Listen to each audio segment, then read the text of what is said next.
A very warm welcome to all of you to the anesthesia sessions. This would be the very first class on Introduction to Anesthesia. Moving forwards, see what an ideal anesthetist actually is. He's a multitasker. Yes, I'm not boosting, but yes, starting from the head to toe, every part of the body has to be utilized to its outmost. Now, coming over from where does actually the word anesthesia originated? Anesthesia is a Greek word which originated from aesthesis, which meant sense, and and an was added to aesthesis to make anesthesia, and thus the word originated. This word was coined by Oliver Wendell Holmes. I'd like all of you to kindly notice the term anesthesia was coined by Oliver Wendell Holmes. See, when we talk about the crux of anesthesia, the whole of anesthesia can be divided into three parts.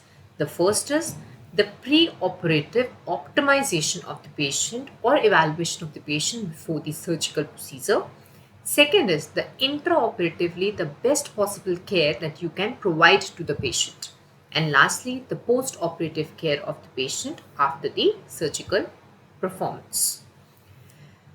Anesthesia per se can be broadly divided into two parts, general anesthesia and regional anesthesia. See, general anesthesia, as the name suggests, the whole body is involved. It can further be divided into two parts. One is complete anesthesia and other one is the monitored anesthesia care.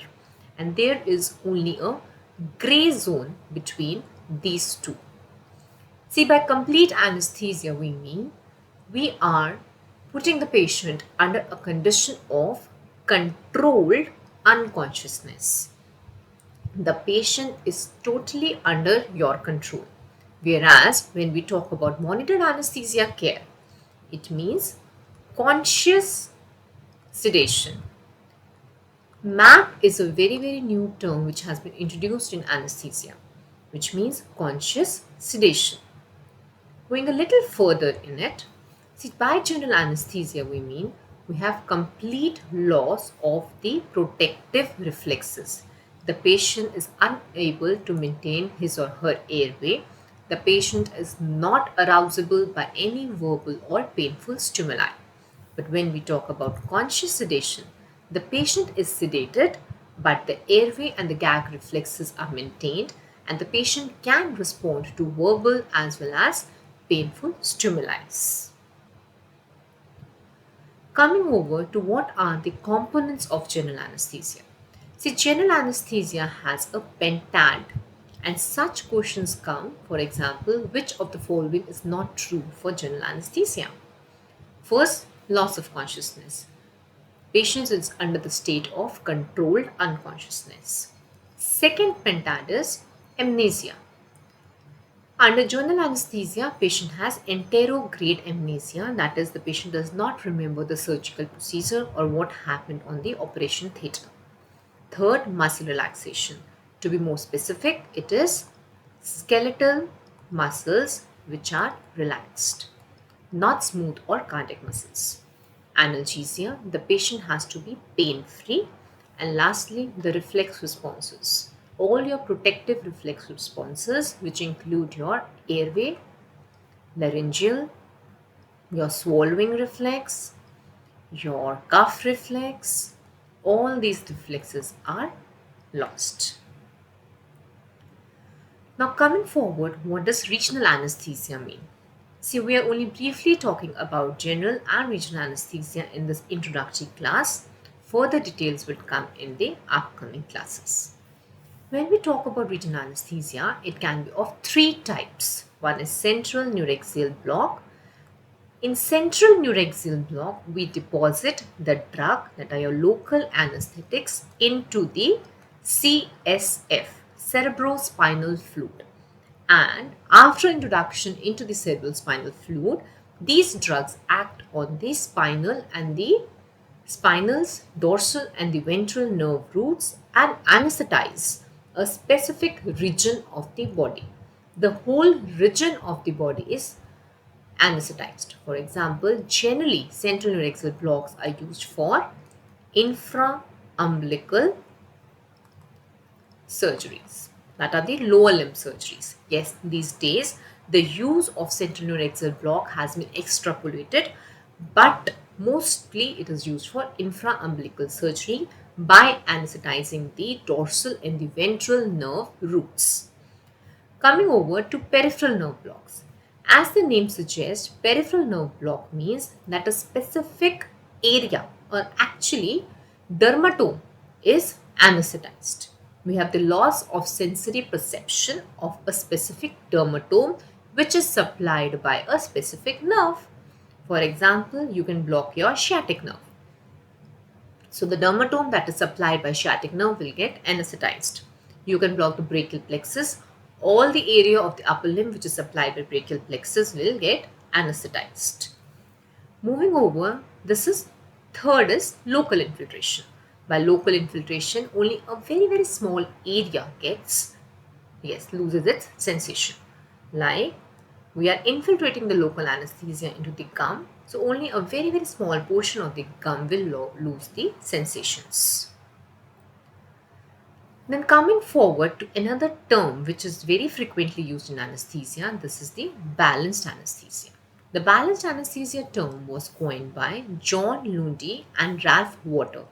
This very concept was introduced by them that not a single anesthetic agent can ever provide all the 5 components of general anesthesia. So a multitude of drugs or multiple drugs have to be used to achieve all the 5 components. Other than that, in balanced anesthesia, they added 2 more things.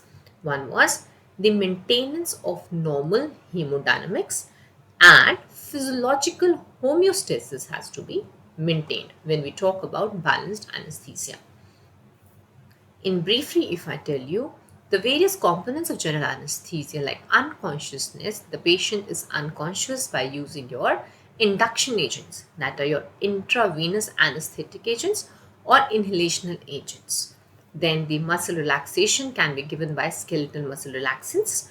Your analgesia can be provided by opioids, and all of these drugs are responsible for reflex suppression.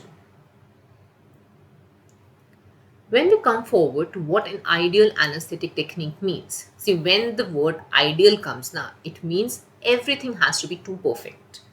The patient has to be optimal, safety of the patient has to be seen, the patient has to be fully satisfied, we have to provide the excellent operating conditions, there has to be a very rapid recovery of the patient's side effects post-operatively have to be minimal, cost effective, early discharge of the patient, and the operating room efficiency has to be very optimal, including your turnover times. Now coming forward to a very important basic part of anesthesia. These are the stages of anesthesia. See, when we talk about stages of anesthesia, I totally agree. This is more of a theoretical, but a lot of MCQs come from this very part. Now, one thing that you all have to remember, please don't get confused in phases of anesthesia and stages of anesthesia. When talked about the phases, we have 3 phases: induction phase, maintenance phase, and the emergence phase. These are 3 stages of phases of anesthesia. And when we talk about the stages, there are 4 stages of anesthesia, in which the stage 3 is further divided into 4 planes: 1, 2, 3, and 4. These stages of anesthesia was given by Dr. Goodall using diethyl ether. Please remember this. Dr. Goodall gave these stages of anesthesia using diethyl ether. Now, when we come forward one by one briefly about the stages of anesthesia, the very first stage is the stage of analgesia, which starts, we have started giving the anesthetic agent and the patient loses the loss of consciousness there. So this is the stage of analgesia. Then slowly the patient comes into stage 2. Stage 2 is the stage of excitement and delirium. This is a very, very brief stage during the induction. In this stage, as the name suggests, there is delirium. We have eyeball movements. There is roving of eyeballs that is seen in this stage. This stage is from patient lost the consciousness in stage 1.